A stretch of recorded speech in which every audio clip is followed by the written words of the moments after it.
Vous le savez, le 10 novembre de chaque année est spécialement dédié à nos vaillantes forces armées et cette date est en parfaite est entrée à lettre d'or dans le calendrier républicain. Il est de coutume pour la nation tout entière, en reconnaissance au service de l'armée, que l'armée offre à cette nation, en reconnaissance des sacrifices consentis par nos vaillants soldats, que chaque 10 novembre, on s'arrête pour célébrer cette armée.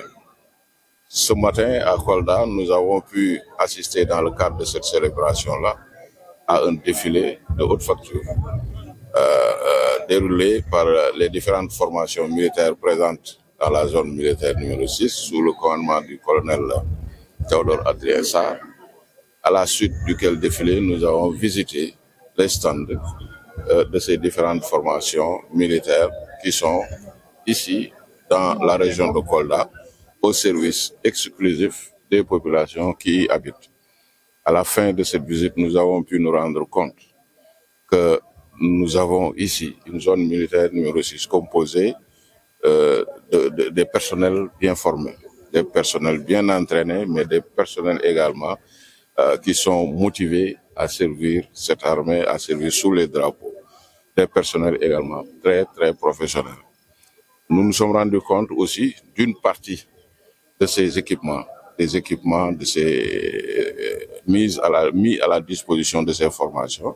Et nous nous sommes rendus compte qu'il y a partout une montée en puissance en matière de dotation d'équipements et de matériel pour mieux assurer la sécurisation de la région, mais mieux défendre également l'intégrité territoriale. Donc, grosso modo, l'intégrité de nos frontières. Donc, en gros, nous sortons de cette cérémonie très satisfaits, mais très motivés à toujours compter sur ces vaillantes forces armées que nous ne cesserons de célébrer à la hauteur de leurs performances, mais également à la hauteur des services qu'ils ne cessent de rendre à la nation.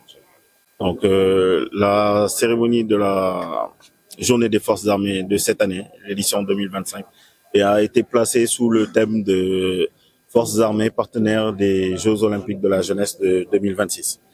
Ce thème revêt une importance particulière parce que, comme l'a dit le gouverneur, ça montre encore une fois le dynamisme du concept armée-nation au sein du Sénégal.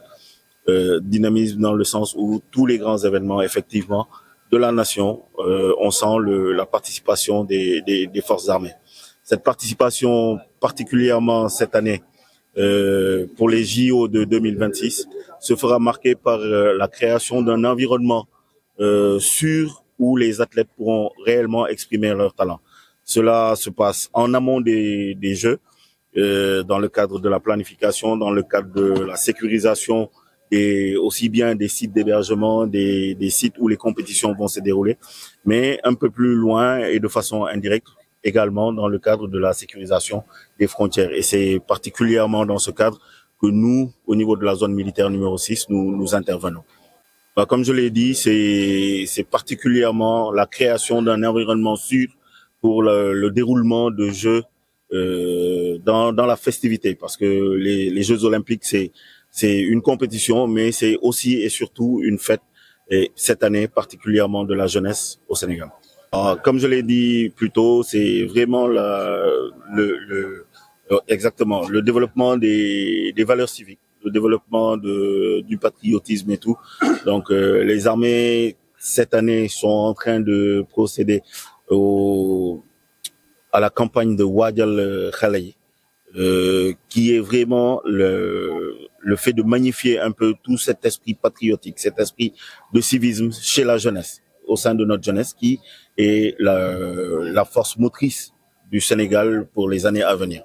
Donc, planter ces graines de civisme et de patriotisme dans notre jeunesse, c'est quelque chose de particulièrement important si on veut arriver à un Sénégal prospère demain.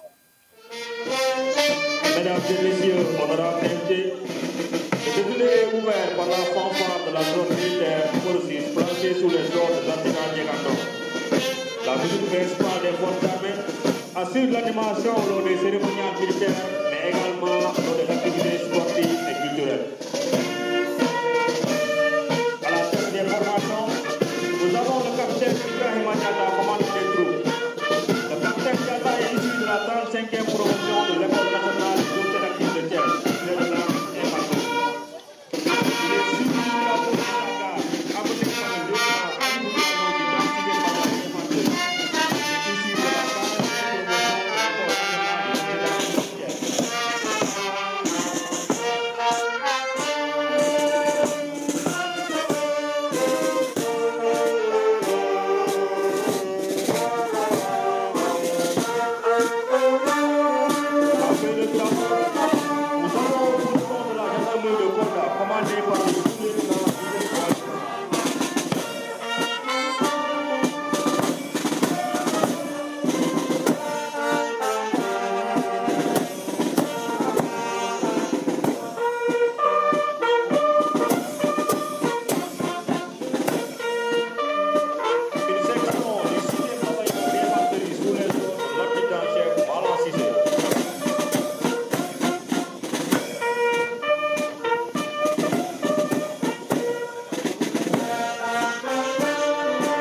du 36e bataillon d'infanterie. Il est issu de la 45e promotion de l'école nationale d'Océanatique de Thiès.